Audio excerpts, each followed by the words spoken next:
दोस्तों देखिए कितना सुंदर प्रश्न पूछा है यूपी लोक सेवा आयोग ने। यह प्रश्न प्रारंभिक परीक्षा में 2022 में पूछा गया है यूपी लोक सेवा आयोग के द्वारा।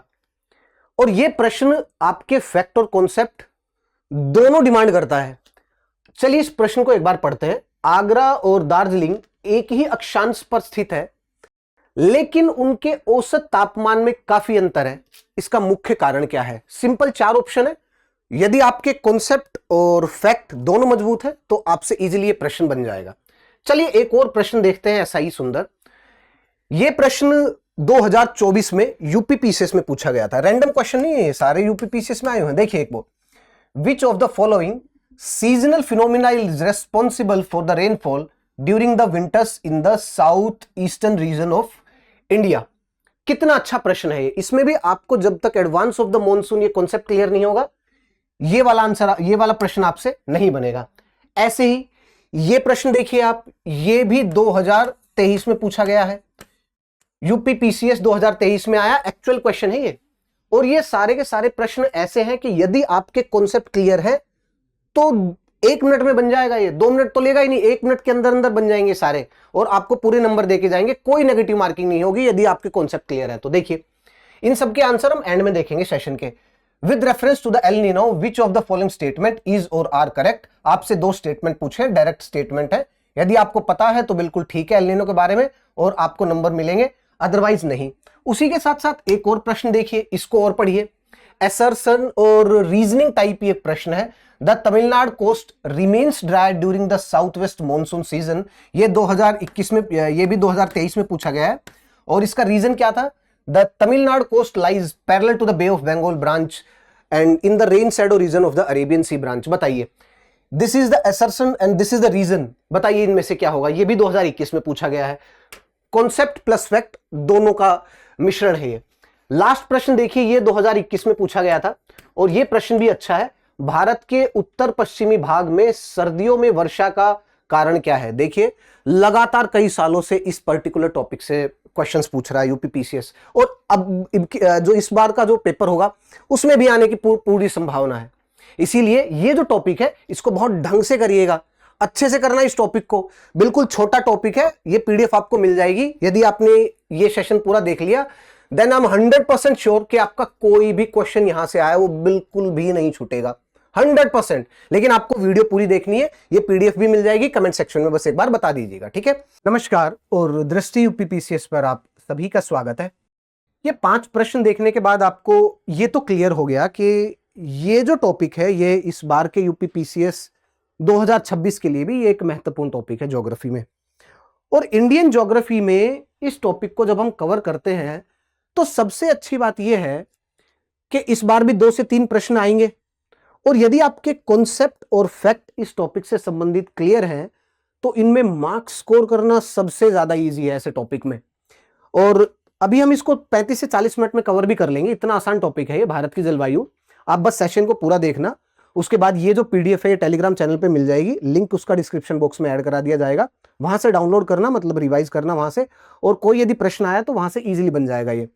अब देखिए भारत की जलवायु को जब भी हम कवर करते हैं तो मेनली 3-4 सब टॉपिक्स हैं। यदि वो आपके बिल्कुल क्लियर है, मतलब उसके फैक्ट भी क्लियर है, उसके कॉन्सेप्ट भी क्लियर है, तो आपका काम बन गया। जैसे आपको यह पता होने चाहिए कि भारत की जलवायु को सीधा सीधा प्रभावित करने वाले ऐसे कौन से फैक्टर है, कौन से कारक है। क्योंकि यूपी पीसीएस में आया हुआ वो प्रश्न कि आगरा और आई थिंक दार्जिलिंग था, देख लेंगे अभी, वो प्रश्न है भी, से ऑलमोस्ट सेम अक्षांश पे है, ऑलमोस्ट सेम लैटिट्यूड पे है, लेकिन फिर भी यहां का जो क्लाइमेट है दोनों के बिल्कुल अलग अलग है। क्यों? तो आपको यह समझना पड़ेगा कि जो फैक्टर्स है उसमें अक्षांश सिर्फ एक फैक्टर है, एक कारण है जो कि जलवायु को सीधा सीधा प्रभावित करता है। उसके अलावा एलिवेशन भी है कि ये जो लोकेशन है, ये जो जगह है, ये जो शहर है वो कितनी हाइट पे है, समुद्र तल से इसकी हाइट कितनी है। आगरा की कम है, दार्जिलिंग की ज्यादा है, इसलिए वहां की जलवायु में अंतर है। तो ये आता है कारक और फैक्टर में। दूसरा आता है यहीं पर ही ऋतुएं, सीजन्स, ऋतुओं से संबंधित सीजन्स। और सीजन्स में आपको चारों सीजन थोड़े थोड़े पढ़ने हैं, मतलब 2-3 पॉइंट यदि आपने देख लिया तो क्लियर हो जाएगा। जैसे कि जब आप विंटर सीजन पढ़ें, शरद ऋतु पढ़ें आप, तो आपको 2-3 पॉइंट क्लियर होने चाहिए, जैसे वेस्टर्न डिस्टर्बेंसेस, पश्चिमी विक्षोभ आपको पता होना चाहिए। उसी के साथ साथ एक और उसमें पॉइंट है कि सर्दियों में जो मॉनसून की जो बारिश होती है, रिट्रीटिंग मॉनसून जो है, वो कौन कौन से एरिया में होता है भारत के? कोरोमंडल कोस्ट में तमिलनाडु, जैसे तमिलनाडु हो गया, उसी के साथ साथ दक्षिण आंध्र प्रदेश का थोड़ा सा रीजन हो गया, केरला का भी थोड़ा सा पार्ट हो गया। सीधा सीधा कनेक्ट करके पूछ सकता है आपसे।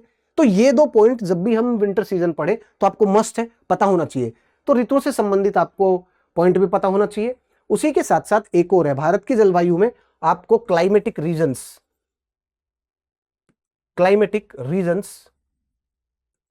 और टाइप, ये तो आ गया क्षेत्र, और इसी में ही टाइप भी आ जाता है, types of climates in India. तो ये कुल मिलाकर के 4 सब टॉपिक्स हैं भारत की जलवायु में। यदि ये क्लियर हो गए तो आपका ये टॉपिक क्लियर हो जाएगा। चलिए आगे चलते हैं। अब देखिए, आगे बढ़ने से पहले एक बार इस पॉइंट पे चर्चा कर लेते हैं कि जब भी हम क्लाइमेट और जलवायु की बात करें तो मेनली 2 चीज पर फोकस करते हैं कि वहां का आपने तापमान देखा और वहां की जो प्रेसिपिटेशन है, बारिश। यदि आपने ये 2 देख लिया, समझ लिया, और किसी भी 2 क्षेत्र और रीजन की कंपेयर कर लिया, तो आपको रफली आइडिया हो जाता है कि यहाँ की जो जलवायु ऐसी है, उसका तापमान और रेनफॉल, मतलब तापमान और बारिश वहां पर इतनी है, यहां पर तापमान और बारिश इतनी है, और आपने इन 2 जलवायु को जो भी नाम देना है आपने इनका नामकरण कर दिया। तो मेनली 2 चीज पर ध्यान देते हैं। अब देखिए, आपको यह पता होना चाहिए कि भारत की जो जलवायु, उसमें विविधता काफी ज्यादा है। क्योंकि आप देखिए, सर्दियों में ही यहां पर तापमान कितना ज्यादा है, मतलब कितना कम है यहां पर, -45 डिग्री सेल्सियस। वहीं पर इसके कंपैरिजन में जब हम केरल में देखते हैं तो तापमान ज्यादा है, हमेशा 18 डिग्री से ज्यादा ही होगा, रफली आपको 24-25 तापमान मिलेगा, डिग्री सेल्सियस तापमान है। तो रेंज ऑफ जो टेम्परेचर है इंडिया में ही, भारत में ही, एक ही भूभाग में, एक ही कंट्री में, वो काफी ज्यादा है। इसको बोलते हैं विविधता, कि क्लाइमेट में जो डाइवर्सिटी है, जो विविधता है, वो काफी ज्यादा है। ये तो तापमान में बताया। बारिश देख लीजिए आप, ईस्ट और वेस्ट को कंपेयर कर लीजिए। जब हम राजस्थान में देखते हैं तो बारिश कितनी है, जैसलमेर बाड़मेर में एनुअल रेनफॉल कितनी है, एवरेज देखें तो 25 से 30 सेंटीमीटर है। वहीं पर चेरापूंजी और मौसनराम में कितनी है, 1100 के आसपास सेंटीमीटर है। इसको बोलते हैं द रेंज ऑफ प्रेसिपिटेशन। देखिए भारत में वो भी काफी ज्यादा है, इसलिए रेनफॉल में भी विविधता और डाइवर्सिटी है। ऐसा है क्यों? जब हम इनको पढ़ते हैं तभी हम पढ़ते हैं कि कौन कौन से कारक है जो भारत की जलवायु को सीधा सीधा प्रभावित करते हैं या डिसाइड करते हैं। अब देखिए, जब हम भारत के जलवायु के बारे में चर्चा करते हैं तो हम बोलते हैं कि यहां पर उष्ण कटिबंधीय टाइप ऑफ क्लाइमेट है, उष्ण कटिबंधीय जलवायु है। ये आमतौर पर हम जनरलाइज वे में बोलते हैं, जहां पर जो भारतीय प्रायद्वीप है उसमें तापमान लगभग औसतन तापमान 27.5 डिग्री सेल्सियस हम मानते हैं भाई, वार्षिक अगर यदि हम बात करें, मतलब एनुअल जो उसकी तापमान की बात करें। अब देखिए, अधिकतर जो भारत है उसमें यह जलवायु पाई जाती है, लेकिन यह नहीं है कि पूरे भारत में सेम हर जगह हर लोकेशन में उष्ण कटिबंधीय मानसून जलवायु ही मिलेगी। नहीं भाई, ऐसा नहीं है। भारत में जो जलवायु मिलती है, जैसे आप राजस्थान में देखेंगे तो थार रेगिस्तान है, वहां पर निम्न दाब बनता है, और निम्न दाब बनने के कारण वहां पर मॉनसून की जो थोड़ी बहुत बारिश है वो हो जाती है वहां पर। अदरवाइज तो अरावली जो अरेबियन सी ब्रांच है उसके इतने पैरेलल है कि वहां बिल्कुल भी बारिश ना हो। और यहां पर जो जलवायु मिलती है वो रेगिस्तान, मतलब डेजर्ट टाइप ऑफ क्लाइमेट मिलता है। वहीं पर आप हिमालय में जाएंगे तो हिमालय पर्वत है, मतलब माउंटेन टाइप ऑफ क्लाइमेट मिलता है। हाइट पे जब आप और ऊपर जाएंगे हिमालय में, तो हाइट में सबसे लोअर उसमें हाइट में आपको सब ट्रॉपिकल टाइप ऑफ क्लाइमेट मिलेगा, और हाइट पे जाएंगे टेम्परेट टाइप मिलेगा, और हाइट पे जाएंगे टुंड्रा मिलेगा, और हाइट पे जाएंगे टाइगा मिलेगा, टुंड्रा मिलेगा, और जाएंगे तो आपको आइस कैप मिलेगा, मतलब आइस लेवल से ज्यादा। तो ये क्या हो रहा है, हाइट के साथ साथ जलवायु भी बदल रही है उस रीजन की। तो जलवायु बहुत सारे कारक पर निर्भर करती है, इसीलिए भारत में बहुत सी अलग अलग तरीके की जलवायु है। और अब देखते हैं, देखिए सीधा सीधा यदि हम देखें फैक्टर, तो ये सारे के सारे फैक्टर है, मतलब जलवायु को निर्धारित करने वाले जो मुख्य जो कारक है वो सारे के सारे ये हैं। और भारत में क्योंकि ये सभी प्रेजेंट है, इसीलिए भारत में विविधता क्लाइमेट में काफी ज्यादा है, विविधता काफी ज्यादा है। आगे बढ़ने से पहले आप सभी के लिए एक खुशखबरी, दृष्टि ग्रुप आप सभी के लिए फ्रीडम सेल लेकर के आया है, और इस फ्रीडम सेल के तहत आप सभी को फ्लैट 50% ऑफ का ऑफर है, और ये है 11 से 16 अगस्त। इस ऑफर का लाभ जरूर उठाइएगा। और ध्यान रखिएगा ये जो फ्लैट 50% का है, ऐसा नहीं है केवल कि यूपी पीसीएस के जो भी कोर्स है ऑनलाइन कोर्स उन्हीं पर ही आपको ये ऑफर अवेलेबल है, नहीं। आप फाउंडेशन कोर्स उठाइए यूपी पीसीएस का, चाहे आप प्रीलिम्स का उठाइए, चाहे आप आरओ एआरओ लीजिए या फिर कोई भी अन्य कोर्स लीजिए, सभी पर फ्लैट 50% ऑफ है। तो ये जो लाभ है आप उठा लीजिए इसको, और इसको ये लाभ जरूर उठाइएगा। 87501 और 87501 पे कॉल करके आप पूछ सकते हैं, आपकी कोई भी क्वेरी है वो रिजॉल्व हो जाएगी यहां पर। चलिए अब हम आगे चलते हैं सेशन में।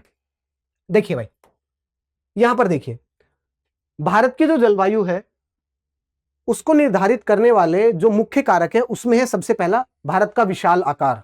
कैसे, अभी हम देख लेंगे। भारत का जो विविध भूभाग है, मतलब फिजियोग्राफिक जो डाइवर्सिटी है, कहीं पर पहाड़ है, कहीं पर मैदान है, कहीं पर पठार है, कहीं पर रेगिस्तान है, कहीं पर घने जंगल है नॉर्थ ईस्ट में। तो भारत की जो विविधता है भूभाग में वो भी काफी ज्यादा है।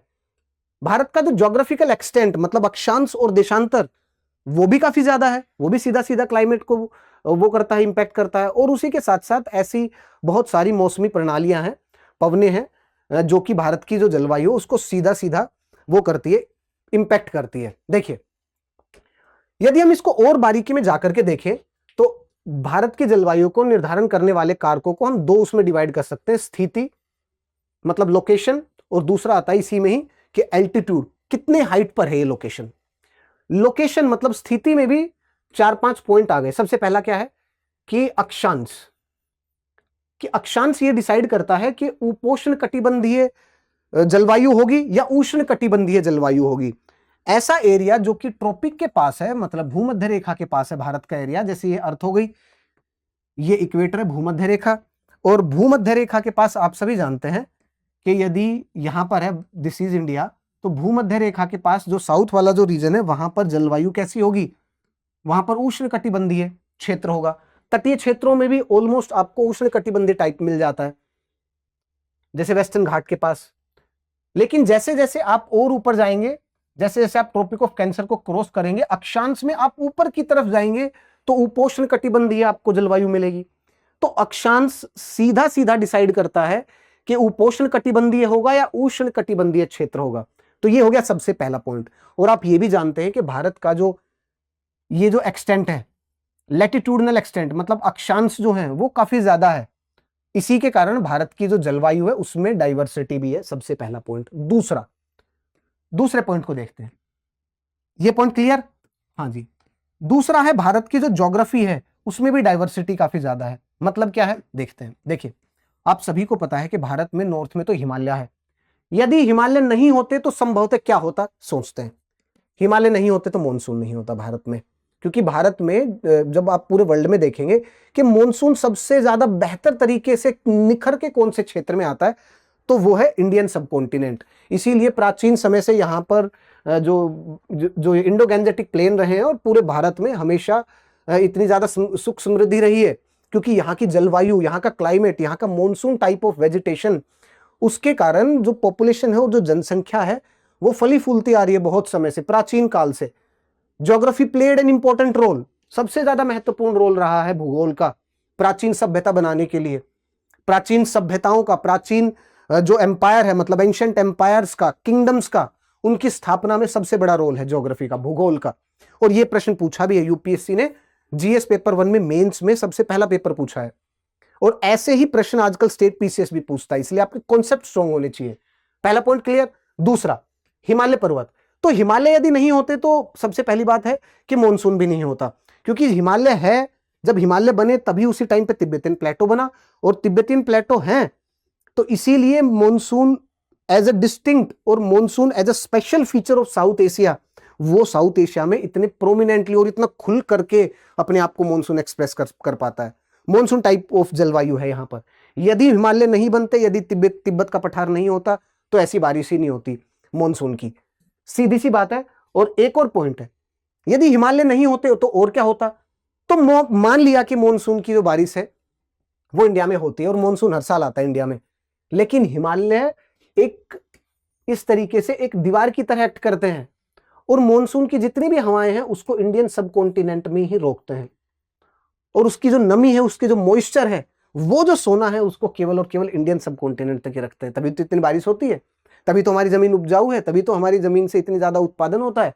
यदि एक बार भी किसी भी साल यदि मानसून की बारिश कम हो, जैसे इस बार गोडजिला सुपर एल नीनो का इवेंट था, तो देखिए आप कितनी प्रॉब्लम आती है हमारी अर्थव्यवस्था को, हमारी खेतीबाड़ी सेक्टर को बहुत बहुत भारी प्रॉब्लम आती है। क्यों? क्योंकि हमारी जो अर्थव्यवस्था है, खास करके ग्रामीण अर्थव्यवस्था, वो खेतीबाड़ी पे सीधी सीधी निर्भर करती है। और खेतीबाड़ी किस पर निर्भर करती है? हमारी मानसून के ऊपर। और यदि हिमालय नहीं होते तो क्या होता? सर्दियों में साइबेरिया से आने वाली जो ठंडे हैं वो इसको एक ठंडा मरुस्थल बना देती भारत को, खास करके उत्तर भारत को। तो हिमालय पर्वत जो है वो जलवायु को सीधा सीधा निर्धारित कर रहे हैं। ये भी दूसरा पॉइंट हो गया। तीसरा पॉइंट, समुद्र से दूरी। आप सभी को ये पता है कि जो समुद्र का एरिया है, समुद्र के आसपास का एरिया, इन तटीय क्षेत्रों में जो मॉडरेटिंग इफेक्ट है, जो समकारी जो प्रभाव है, वो देखने को मिलता है। और जब आप आंतरिक भाग में जाते हैं, जैसे कि यदि आप दिल्ली में हैं, यदि आप लखनऊ में हैं, चंडीगढ़ में हैं, तो सर्दियों में आपको तापमान कम मिलेगा, गर्मियों में तापमान ज्यादा मिलेगा आपको। इसको बोलते हैं कॉन्टिनेंटैलिटी का प्रभाव है। वहीं पर तटीय क्षेत्रों में आपको तापमान में इतनी ज्यादा भिन्नता मिलेगी नहीं, इतना ज्यादा डिफरेंस मिलेगा नहीं। सर्दियों और गर्मियों में ऑलमोस्ट आपको समान सा तापमान मिलेगा, लगभग 28 से 30 प्लस माइनस 3-4 मिल जाएगा आपको बस। ऐसा क्यों हो रहा है? क्योंकि कोस्ट जो तटीय जो क्षेत्र है वहां पर समकारी प्रभाव है, वहीं पर आंतरिक जो भाग है वहां पर चरम जलवायु है, कॉन्टिनेंटैलिटी एग्जिस्ट करती है वहां। उसी के साथ साथ ऊंचाई, जो फिजियोग्राफी है उसमें एक और पॉइंट आता है एल्टीट्यूड, के ऊंचाई कितनी है। ऊंचाई के साथ साथ आप सभी को पता है तापमान में कमी आती है। और आपको यह भी पता है कि भारत में पहाड़ भी है। जब हम दक्षिण भारत में जाते हैं तो नीलगिरी, जहां पर 2600-2700 हाइट है, यहां पर जब हम हिमालय में देखेंगे तो हिमालय की तो हाइट 7-8 किलोमीटर है। तो हाइट जब डिसाइड कर रही है जलवायु के बारे में, तो ऊंचाई के साथ साथ जो तापमान में जो गिरावट है उसके कारण जलवायु भी अलग अलग होगी। ये भी एक पॉइंट है। अच्छा, नेक्स्ट जो पॉइंट है वो क्या है कारक में? ये और आता है वायुदाब, मतलब जो प्रेशर पैटर्न्स हो गए, और उसी के साथ साथ विंड सिस्टम हो गया। विंड सिस्टम में दोनों आ जाते हैं, ऊपर जो अपर विंड सिस्टम है मतलब जेट स्ट्रीम भी, और जो सरफेस विंड सिस्टम है वो भी। अब पवनों में सबसे पहला आ जाता है जेट स्ट्रीम। जेट स्ट्रीम में आपको यह देखना है कि यदि जेट स्ट्रीम नहीं होती तो सर्दियों में बारिश कहां से होती, यदि जेट स्ट्रीम नहीं होती तो मानसून भी नहीं होती। क्योंकि एक पॉइंट यह भी है कि जेट स्ट्रीम में जो सदर्न ब्रांच है सब ट्रॉपिकल वेस्टर्ली जेट स्ट्रीम का, जब तक वो हिमालय के नॉर्थ में पूरी तरीके से शिफ्ट ना हो जाए तब तक बारिश आती ही नहीं है, तब तक मानसून का बस्ट होता ही नहीं है भारत में। तो जेट स्ट्रीम ने सीधा सीधा जलवायु को वो किया ना, इन्फ्लुएंस भारत की जलवायु को। यदि वेस्टर्न डिस्टर्बेंस पर जेट स्ट्रीम का सीधा सीधा रोल नहीं होता तो वो इंडिया में आ ही नहीं पाते, सर्दियों में बारिश हो ही नहीं पाती। सर्दियों में बारिश नहीं होती तो गेहूं की खेती इतनी अच्छी होती नहीं, रबी फसल इतनी अच्छी होती नहीं, भारत में इतनी सुख समृद्धि प्राचीन काल से कभी होती ही नहीं। सीधा आप कनेक्ट करके देखिए। उसी के साथ दबाव प्रणाली में क्या आता है कि जो दाब पेटियां, जैसे गर्मियां जब होती हैं तो गर्मियों में आप सभी को पता है कि जो तिब्बत का जो पठार है उसमें निम्न दाब का मतलब लो प्रेशर का एरिया बनता है। तो वहां पर जब लो प्रेशर का एरिया बनता है तो उसको कपल करने के लिए, या यहां पर इंडियन ओशन में जो मेडागास्कर है इस वाले क्षेत्र में हाई प्रेशर बनता है, और लद्दाख का लो और यहाँ का हाई जब ये आपस में कपल करते हैं, मतलब यहाँ से हवा चलती है हाई प्रेशर से लो प्रेशर की तरफ जाती है, तो यही तो मानसून की हवाएं बनती है ना भाई। तो इसीलिए जो दाब प्रणाली है, जैसे कि यहाँ पर तिब्बत का जो पठार है उसका उदाहरण दिया गया, वो भी तो सीधे सीधे निर्धारित कर रही है ना जलवायु को। उसी के साथ साथ वैश्विक प्रभाव, जैसे कि एल नीनो और ला नीना का प्रभाव। जैसे इस बार जो इवेंट है वो एल नीनो का है, और एल नीनो में गोडजिला सुपर एल नीनो जो कि 150 साल में एक बार आया, उसने सीधा सीधा मॉनसून को प्रभावित किया। उसमें जून जुलाई में काफी कम बारिश हुई, और कई एरिया तो ऐसे थे जहां पर डेफिशिएंसी काफी ज्यादा थी, मतलब वर्षा जितनी होनी चाहिए थी उसकी केवल 65 से 70% हुई थी बस। इतनी भारी कमी थी पानी उसकी, मॉनसून की बारिश की।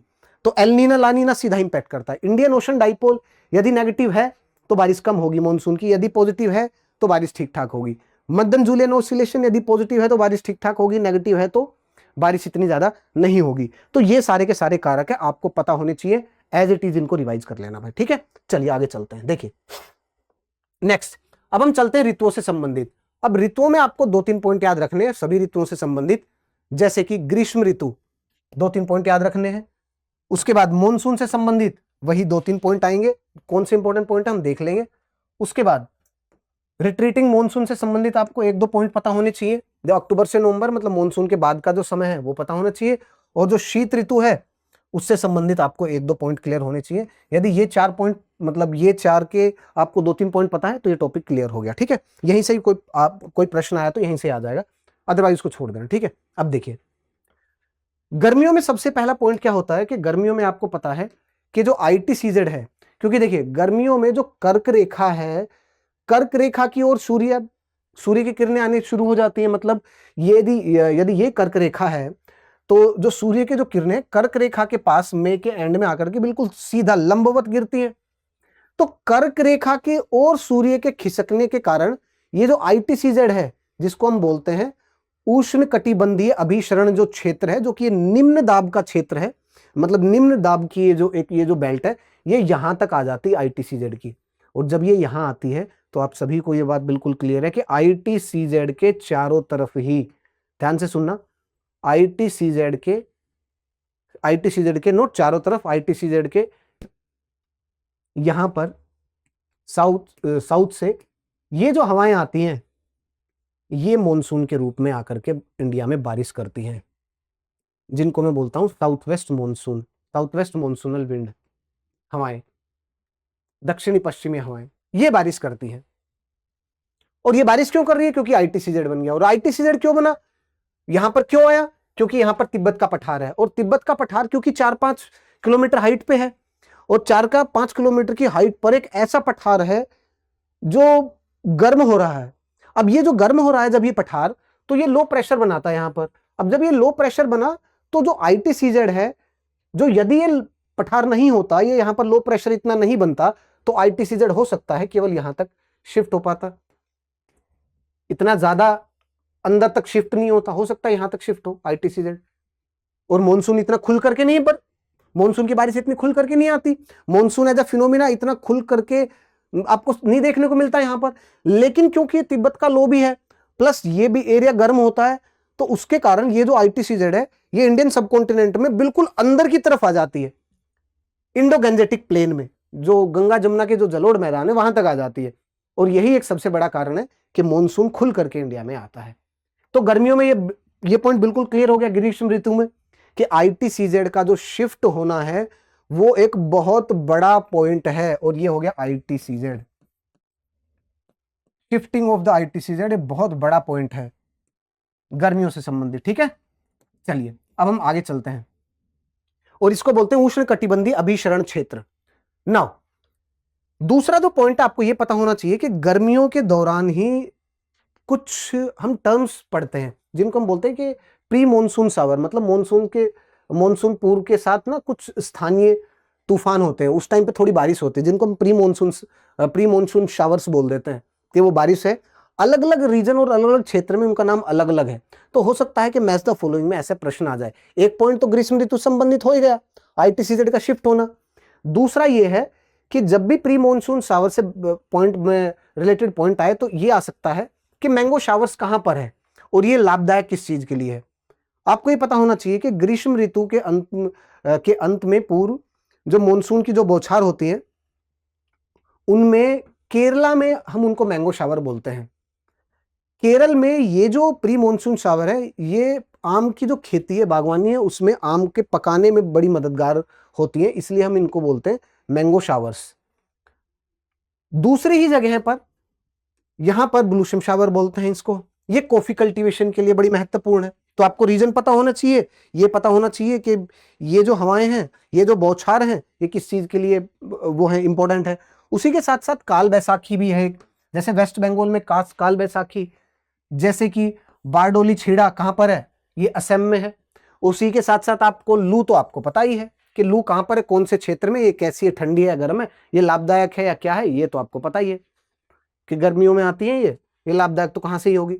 चलिए आगे चलते हैं। उसके बाद आ गया मॉनसून सीजन, और अगेन मॉनसून सीजन में भी वही 2-3 पॉइंट आपको पता होने चाहिए। पहला पॉइंट क्या है, ये पॉइंट तो स्पष्ट है कि तिब्बत का जो पठार है उसके गर्म होने के कारण लो प्रेशर बनता है, प्लस ITCZ भी यहां पर शिफ्ट हो जाता है ITCZ। और ITCZ और थोड़ा अंदर की तरफ इसलिए शिफ्ट होता है क्योंकि तिब्बत का पठार उसको खींचता है, ठीक है, तिब्बत के पठार के कारण 2 बन चुका है। अच्छा, यहां पर बन चुका है हाई, मतलब ये मेडागास्कर है, मेडागास्कर के पास एक हाई प्रेशर बन चुका, और अब ये हाई प्रेशर क्या होगा, ये हाई प्रेशर इस लो प्रेशर के साथ एक सेल बना करके एक पूरा सिस्टम बनाएगा, जिसके कारण मॉनसून की जो हवाएं हैं वो इंडिया की तरफ आएंगी, और मैं इसको क्या बोलूंगा, इसको मैं पूरा बोलूंगा दक्षिणी पश्चिमी मॉनसून की उत्पत्ति हो चुकी है। इसके लिए यहां पर लो प्रेशर होना चाहिए, यहां पर हाई प्रेशर बनना चाहिए, पहला पॉइंट। दूसरा,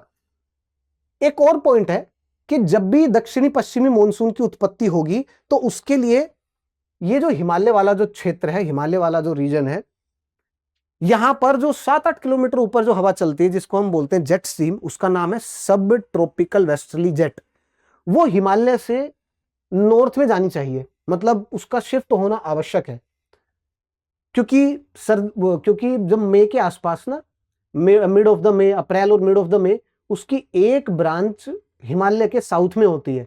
तो जब तक ये सब ट्रॉपिकल वेस्टर्ली जेट हिमालय के पूर्णतः ऊपर नहीं चली जाएगी और ये लो और हाई प्रेशर ऐसा नहीं बनेगा, मतलब ये पूरा सिस्टम ऐसा नहीं बनेगा, तब तक मॉनसून की हवाएं, मॉनसून की बारिश इंडिया में नहीं आएगी। जैसे ही वो ब्रांच शिफ्ट होगी, आपको न्यूज में ये मिलेगा, there is a burst of the monsoon, Kerala में हो चुका है वो। ये पॉइंट यहां पर पूरा का पूरा लिखा हुआ है, आप देख सकते हैं। पहला जो मैंने भी आपको समझाया वही लिखा हुआ है यहां पर पहले में, यहां पर दूसरे पॉइंट पे, फिर यहां पर तीसरे पॉइंट में भी यही लिखा हुआ है, फिर यहां पर चौथे पॉइंट में, और यहां से आप रिवाइज कर लेना, आपको पूरा समझ में आ जाएगा। दक्षिणी पश्चिमी मॉनसून की उत्पत्ति से संबंधित पहला पॉइंट बिल्कुल स्पष्ट हो गया, यही यहां पर समझा रखा है, आप देख सकते हैं। ठीक है, स्क्रीनशॉट भी ले सकते हैं, आप रिवाइज भी कर सकते हैं पीडीएफ से भी। नाउ, दक्षिणी पश्चिमी मॉनसून से संबंधित जो सेकंड इंपॉर्टेंट पॉइंट है वो है शाखाओं से संबंधित, कि दक्षिण पश्चिमी मॉनसून की 2 शाखाएं हैं। सबसे पहली शाखा कौन सी है, ये हो गई अरेबियन सी ब्रांच, ये हो गई बे ऑफ बंगाल ब्रांच।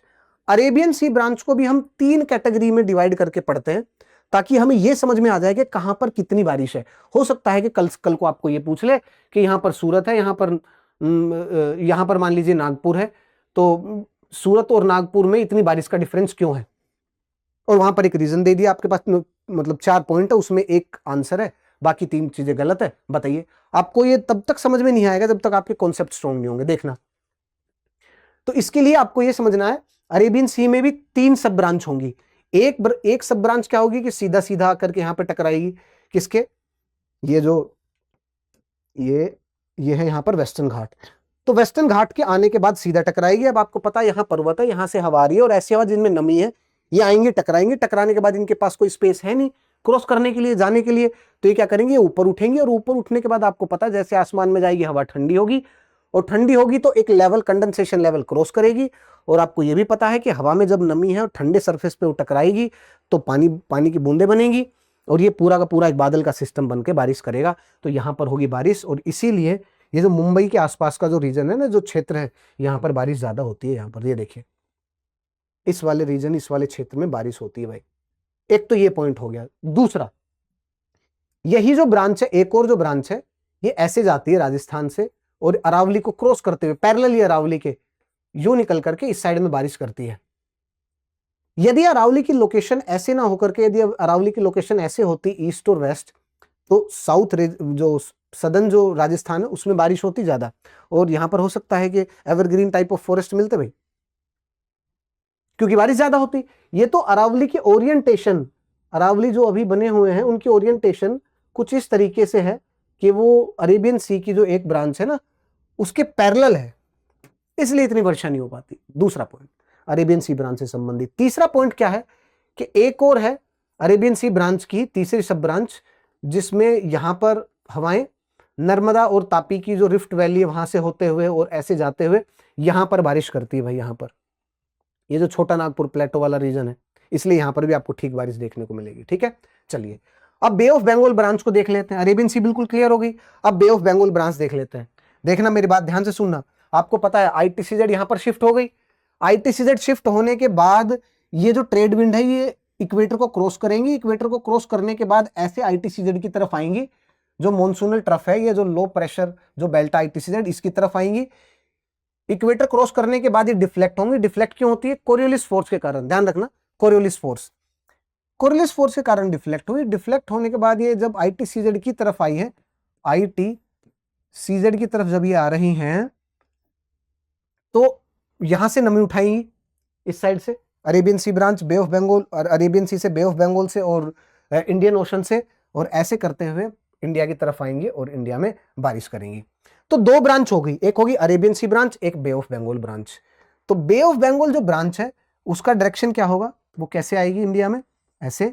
लेकिन यहां पर क्या है, अर्कन योमा माउंटेन है, तो अर्कन योमा जो पर्वत है म्यांमार में है, उनके साथ टकराएगी। टकराने के बाद ये जो पूरा क्लाउड का जो बारिश का जो सिस्टम है मॉनसून का, ये आएगा, ये टकराएगा, टकराने के बाद ऐसे नॉर्थ ईस्ट में पहले इंडिया में प्रवेश करेगा। ये बे ऑफ बंगाल ब्रांच ये दो भाग में बढ़ जाएगी, एक इस साइड जाएगी, एक इस साइड। जो इस साइड जाएगी वो यहाँ पर बारिश करेगी नॉर्थ ईस्ट में। चेरापूंजी मौसमराम में बारिश इसलिए होती है क्योंकि इस साइड भी पहाड़ी, इस साइड भी पहाड़ी, यहाँ पर भी पहाड़ी। हवा आ तो जाती है लेकिन उसको फिर अब जगह ही नहीं मिलती, सिवाय ऊपर जाने के, उठने के। अब भले ही कितना ही मॉइस्चर हो, बिल्कुल थोड़ा मॉइस्चर मान लीजिए हवा में, अब बारिश तो करेगा वो, क्योंकि उसके पास कोई चांस ही नहीं, ना इस साइड जा सकते, ना इस साइड, ना इस साइड। तो इसको कहते हैं, एक टोपोग्राफी ने एक टाइप फनेलिंग टाइप सा इफेक्ट क्रिएट कर दिया, और उस फनेलिंग टाइप ऑफ इफेक्ट के कारण जो भी हवा आई वो इस तरीके से ट्रैप और फंस गई कि वो बारिश करेगी ही करेगी। और ध्यान रखना कि पूरे नॉर्थ ईस्ट में ये जो बे ऑफ बंगाल की जो एक ब्रांच है बारिश करती है, और चेरापूंजी मौसमराम का स्पेशल केस मैंने बता दिया। उसके बाद जो बे ऑफ बंगाल की जो ब्रांच है उसका एक जो पार्ट है और एक जो भाग है वो इस साइड आता है बारिश लेकर के, ऐसे गंगा यमुना के जलोढ़ मैदान की तरफ, इंडो गैंजेटिक प्लेन की तरफ और आगे बढ़ता है। और ध्यान रखना यहां बंगाल से बारिश करते करते और ये ऐसे करते करते पंजाब की तरफ बारिश होती है, और बंगाल में ज्यादा मिलेगी आपको एनुअल रेंज बारिश की, 130 135 सेंटीमीटर, 140 सेंटीमीटर बारिश मिलेगी, 130-35 सेंटीमीटर साल की औसतन। जैसे आप बिहार के साइड जाएंगे तो 115-120 हो जाएगी, और आप उसमें यूपी में जाएंगे तो 100-105 हो जाएगी, और आप दिल्ली की तरफ जाएंगे तो 70 सेंटीमीटर हो जाएगी, और आप चंडीगढ़ पंजाब के साइड और जाएंगे, आप पाकिस्तान के पंजाब के साइड जाएंगे तो सूखा बढ़ता जाएगा। क्यों? क्योंकि जो हवाएं ऐसे आ रही थी नमी लेकर के, मानसून की हवाएं, वो बारिश करती हुई आ रही है, अपनी नमी को त्यागती हुई, छोड़ती हुई आ रही है। इसलिए जब तक हवाएं यहां पर पहुंचती है उनमें नमी होती ही नहीं है। ठीक है, चलिए अब हम आगे चलते हैं। यही पूरा समझा रखा है यहां पर, आप देख लीजिएगा वीडियो को पॉज करके। आप या तो स्क्रीनशॉट ले सकते हैं या फिर आप पढ़ भी सकते हैं। ठीक है, पीडीएफ से आप डाउनलोड कर लीजिएगा। चलिए अब हम आगे चलते हैं। अब हम चलते हैं शीत ऋतु और सर्दियों में। देखिए जब भी हम सर्दियों में बात करें तो अगेन आपको 2-3 पॉइंट ध्यान रखने हैं सर्दियों में भी। एक मिनट रुकिए, सर्दियों में भी आपको 2-3 पॉइंट ही ध्यान रखने हैं। पहला पॉइंट क्या है कि सर्दियों में आपको पता है कि यहाँ हाई प्रेशर बनेगा। यहाँ पर ये जो गंगा यमुना के जलोढ़ मैदान है यहाँ पर भी हाई प्रेशर बनता है, तो यहाँ क्या बन गया, हाई प्रेशर हो गया, हाई प्रेशर हो गया, यहाँ पर हाई प्रेशर हो गया, हाई प्रेशर हो गया। क्योंकि जो लो प्रेशर की जो बेल्ट है वो तो दक्षिणी गोलार्ध में चलेगी। हवाएं कैसे चलेंगी, अब हवाएं चलेंगी ऐसे, ये देखिए हवाएं चलेंगी, लेकिन अब बारिश ऐसे हो नहीं पाएगी। क्यों नहीं हो पाएगी? क्योंकि ये जो हवाएं यहाँ से यहाँ चल रही हैं ये नमी कहाँ से लाएंगी, जब तक समुद्र आएगा तब तक इंडिया क्रॉस कर चुके हैं। अब बताइए समुद्र में से पानी उठाए समुद्र में बारिश करें तो कर लीजिए, हमें क्या उससे। लेकिन सर्दियों में ही जो हवाएं यहां से चलती है, यहां से फिर नमी उठाई, यहां पर नमी उठाई और फिर वो यहां बारिश करती है कोरोमंडल कोस्ट पे। इसीलिए सर्दियों में ये जो कोस्ट है यहाँ पर तमिलनाडु का, और ये जो आंध्र प्रदेश का भी थोड़ा सा पार्ट यहाँ पर, और ये केरल का ये थोड़ा सा पार्ट, यहाँ बारिश होती है। ध्यान रखिएगा, बहुत ही महत्वपूर्ण पॉइंट है ये, ध्यान रखना। तो सर्दियों में ये पॉइंट बहुत ज्यादा इंपॉर्टेंट है, ध्यान रखिएगा। ठीक है, अब हम आगे चलते हैं। एक और महत्वपूर्ण यहीं से ही पॉइंट है, वो क्या है भाई, वो एक मिनट रुकिएगा। देखिए एक पॉइंट और है यहां पर, ये है इससे संबंधित जो पश्चिमी विक्षोभ है, वेस्टर्न डिस्टर्बेंस।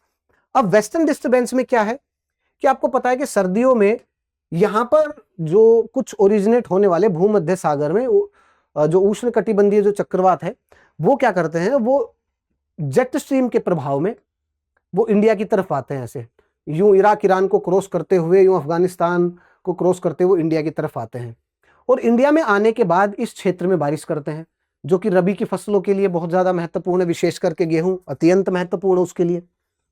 उसी के साथ साथ ये जो क्षेत्र है, ये जो हिमाचल प्रदेश, उत्तराखंड और ये जो जम्मू एंड कश्मीर का जो वो रीजन हो गया, यहाँ पर भी आती है वो नमी वाली हवाएं, लेकिन यहाँ पर क्योंकि इसकी हाइट में ज्यादा है इसलिए बर्फबारी होती है।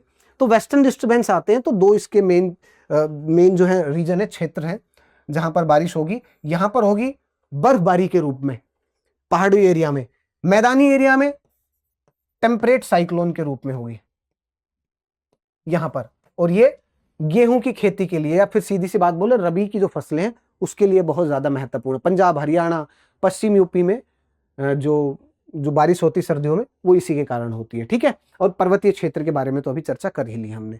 तो सर्दियों की जब भी बात करें तो ध्यान रखिएगा।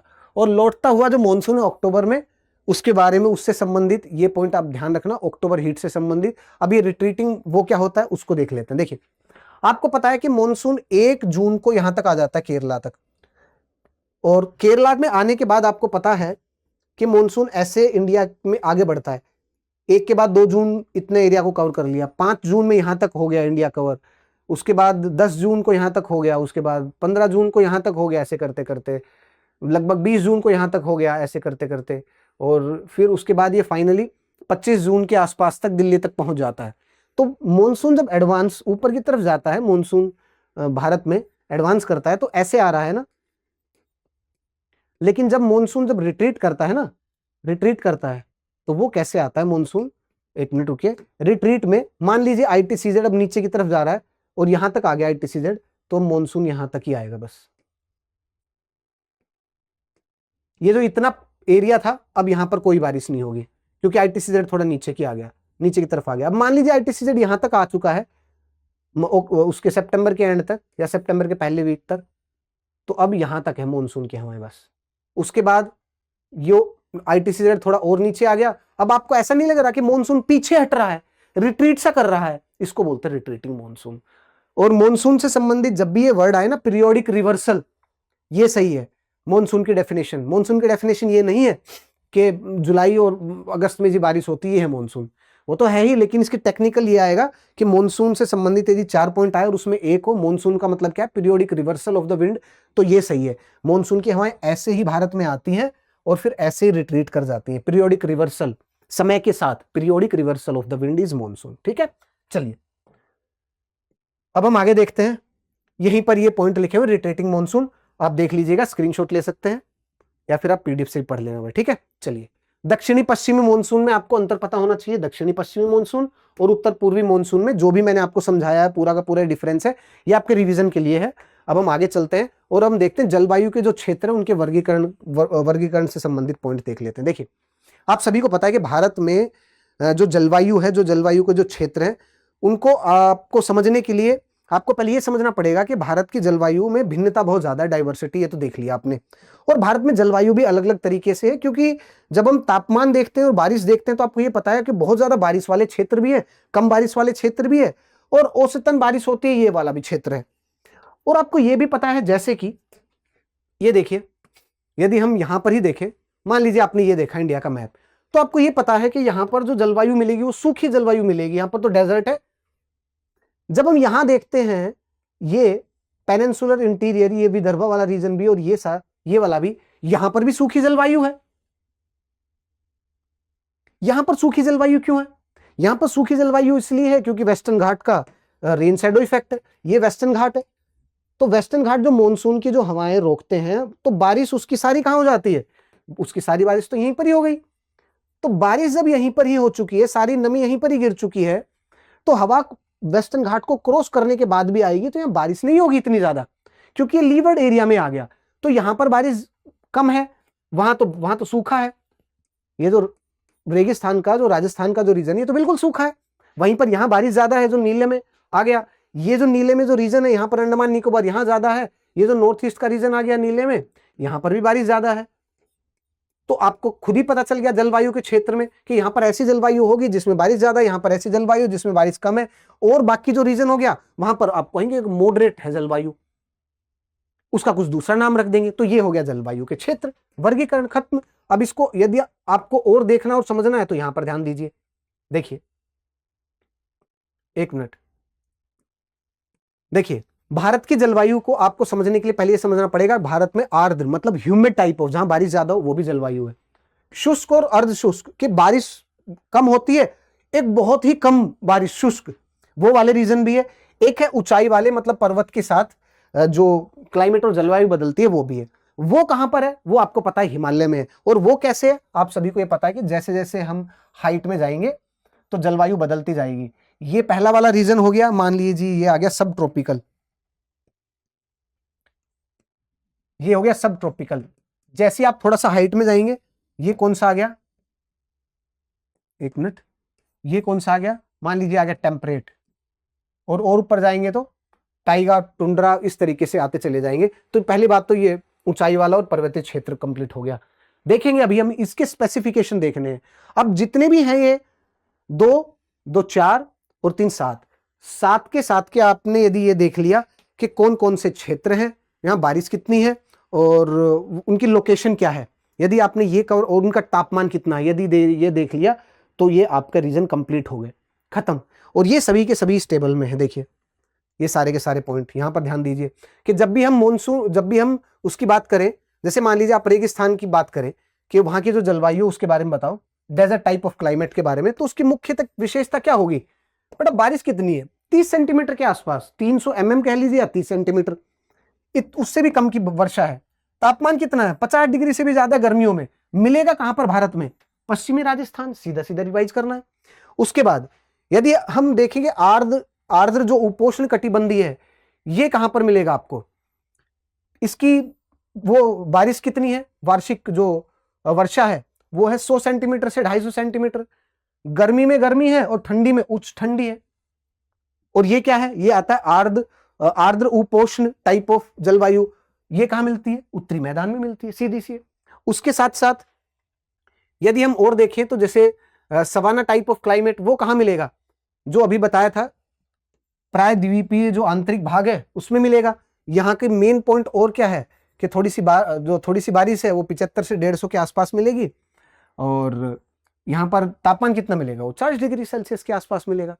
मॉनसून टाइप ऑफ जलवायु है, वहां पर उससे संबंधित मेन पॉइंट क्या है, 200 सेंटीमीटर के आसपास बारिश मिलेगी, 18 से ज्यादा इसका वार्षिक जो तापमान मिलेगा, और पश्चिमी घाट और उत्तरी पूर्व में इसका जो रीजन है, क्षेत्र हो गया। ये लीजिए पूरा खत्म, यहां तक डन। चलिए, और यही है पॉइंट सारे के सारे यहां पर भी मेंशन, ये इंग्लिश में आप स्क्रीनशॉट ले सकते हैं, और आपको समझने में थोड़ी सी अंडरस्टैंडिंग आपकी ज्यादा होगी, बेहतर अंडरस्टैंडिंग होगी, आप इसको देख लीजिए, ठीक है। चलें, आपको जैसे ट्रॉपिकल यदि सवाना टाइप देखें, देखो एरिड कहां पर है, वेस्टर्न राजस्थान में, बिल्कुल सूखी जलवायु कहां पर है, यहां हो गई। उसके साथ नेक्स्ट कहां पर है, ट्रॉपिकल सवाना कहां पर है, पेनिनसुलर इंटीरियर, जैसे ये हो गया ट्रॉपिकल सवाना हो गया, डन। उसके साथ साथ ट्रॉपिकल सवाना पेनिनसुलर इंडिया हो गया। Tropical monsoon type of the climate कि बारिश जहां पर ज्यादा है, ये देखना, ये देखिए ट्रॉपिकल मॉनसून जहां पर बारिश ज्यादा, वेस्टर्न घाट और नॉर्थ ईस्ट इंडिया, ये हो गया, ये हो गया, और यहां पर मिल जाएगी। 3 तो हो गए। सेमी एरिड और steppe type of the climate, Maharashtra, Karnataka, Telangana, मतलब ये जो सवाना है इसी के आसपास ही, जैसे ये क्षेत्र हो गया, ये क्षेत्र हो गया, इनमें मिल गया आपको जो ये क्लाइमेट है। ह्यूमिड सब ट्रॉपिकल टाइप ऑफ क्लाइमेट क्या होगा, नदन प्लेन, भाई यहां पर जो बारिश हो रही है यूपी में, जो वेस्ट बंगाल में हो रही है, यूपी में हो रही है, फुटहिल में है, यहाँ पर शिवालिक रीजन के आसपास है, ये जो बारिश है ये कौन सी है, ये ह्यूमिड सब tropical type of the climate की बारिश है ये। और उसके बाद आ जाता है हाईलैंड, हाईलैंड मतलब हाइट के साथ, जैसे जो कि हिमालयन फुटहिल में मिलेंगे। बस ये लीजिए, ये सारे के सारे क्षेत्र हो गए। चलिए, अब फाइनली अब हम इसको देख लेते हैं, जो इनके आंसर थे। अब आप इनको पढ़िए और इनके आंसर्स देख लीजिए, आई थिंक बिल्कुल क्लियर हो गया होगा। जैसे इसका आंसर क्या है, इसका आंसर है सी, क्योंकि भारत के उत्तर पश्चिमी भाग में सर्दियों में जो बारिश होती है उसका कारण क्या है, पश्चिमी विक्षोभ, पहला पॉइंट। दूसरा, आगरा और दार्जिलिंग एक ही अक्षांश पर स्थित है, लेकिन इसका आंसर क्या है, इसका आंसर ऊंचाई में अंतर होना। देख लेना, अभी हो जाएगा आपसे सारी की सारी चीजें, ये उसकी एक्सप्लेनेशन है, आप पीडीएफ से देख सकते हैं। देखिए, उसके बाद दक्षिणी पश्चिमी मानसून के दौरान तमिलनाडु तट शुष्क रहता है, आपको पता है, लेकिन वहीं पर सर्दियों में बारिश होती है। तो ये वाला पॉइंट क्या है, ये वाला पॉइंट बिल्कुल क्लियर है, कथन। और इसका जो कारण है, तमिलनाडु तट और बंगाल की खाड़ी की जो शाखा में, क्योंकि वहां पर वो पैरेलल स्थित है, इसलिए उस टाइम पे बारिश नहीं होती। और ये क्या है, इसका सही एक्सप्लेनेशन भी है। तो ये सारे के सारे पॉइंट क्लियर हो गए। अब हम आगे चलते हैं। ये फाइनल क्वेश्चन है कि भारत में जो which of the following seasonal phenomena is responsible for the rainfall during the winters in the south eastern regions of the India, कौन कौन से, विंटर, मॉनसून बिल्कुल सही है, उसी के साथ साथ रिट्रीटिंग एक मिनट, नहीं विंटर मॉनसून नहीं, रिट्रीटिंग मॉनसून आएगा इसका आंसर। तो इसका answer, the answer is retreating monsoon, this one is yes, the answer is 2। ठीक है, so that's all for the session. आज के सेशन में साथियों इतना ही, और जो नेक्स्ट आएगा ऐसा ही कोई इंपॉर्टेंट टॉपिक लेकर के आएंगे। कमेंट सेक्शन में जरूर बताइएगा कि आज का सेशन कैसा लगा। And yes, thank you very much. जय हिंद, जय भारत, नमस्कार। अब एग्जाम की तैयारी को और बेहतर करने के लिए हमारे चैनल को लाइक, शेयर और सब्सक्राइब करना ना भूलें।